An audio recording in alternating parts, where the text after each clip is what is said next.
Joining me now is David Chudwin. He is the author of the book, I Was a Teenage Space Reporter from Apollo 11 to Our Future in Space. How about that one? And he joins me via Skype from Lincolnshire, Illinois. So glad to have you with us, David. Thank you. Thanks for having me. Absolutely. I wanted to let people know right off the bat, you are the only collegiate journalist with official NASA press credentials to cover the launch for the teenage press. You were 19. How was that experience? Just first of all, getting selected and knowing you would be able to write these stories for a big college press service. Well, it was really a life-changing experience. I was an eyewitness to history 50 years ago, and the memories are so vivid that it seems like it was last week instead of 5 decades ago.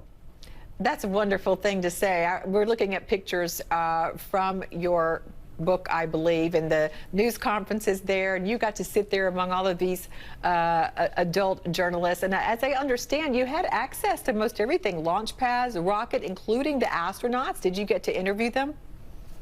Well, I didn't get to interview the Apollo 11 crew because they were in isolation, but I was at the site of a press conference before the launch, in which the astronauts were interviewed remotely by a group of 5 journalists, including CBS's Walter Cronkite at the time. How about that one? That's fascinating. And what were you thinking at this time when you were down there and seeing this entire process? And what was the most fascinating part of it, if you can give us some examples, just being there and experiencing and writing about it?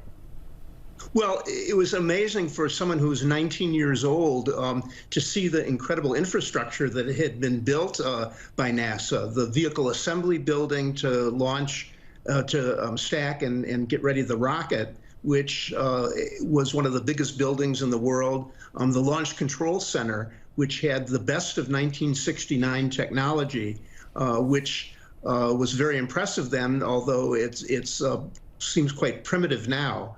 One of the surprising things to me in retrospect was how we were able to get to the moon with relatively primitive technology.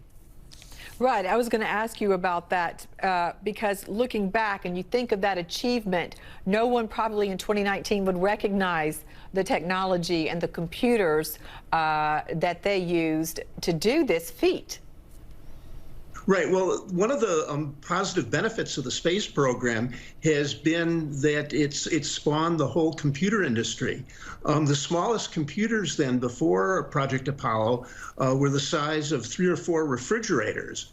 And they had to develop a small computer to guide the lunar module to land on the moon. So they developed something called the Apollo Guidance Computer, which was this small kind of shoebox-sized computer, which was considered ultra-miniaturized then. All of our cell phones now have way more memory than that computer, but it was sufficient to get them to successfully land on the moon. And they did it. You know, I was a reporter for Cape Canaveral many years ago, covering shuttle launches and the Hubble Space Telescope. And the vehicle assembly building that you mentioned is so gigantic. The shuttles were relatively small in the building compared to being built for the Saturn V rocket. So when the actual blast off happened, where were you standing in the press area with other news reporters? Well, that's where we started out. But a friend and I, we took a special bus to what was called the VIP area. NASA had invited over 5,000 guests from all different walks of life to view the launch, ranging from former President Lyndon Johnson and his wife Lady Bird to entertainers like Johnny Carson and Ed McMahon and actors like Hugh O'Brien. And all kinds of military men and industrialists. And they were in an area called the VIP site, which was the other side of the vehicle assembly building. And so I watched the launch from there. It was a little bit over 3 miles from the launch pad. Everybody had to stay at least 3 miles away because if there was any problem with the rocket booster, if it exploded, if you were closer than 3 miles, you faced almost certain injury and or death. Yes, I want one last question. When it blasted off, how loud was it even 3 miles away? Well, it was the most overwhelming physical sensation. The sound waves from it literally pounded my chest. There was vibration on the ground shook. We could feel actually the heat from the rocket boosters. And the sound was so loud and crackling, it's been compared to 100 locomotives. It's something that 50 years later, I can just feel the sensation still.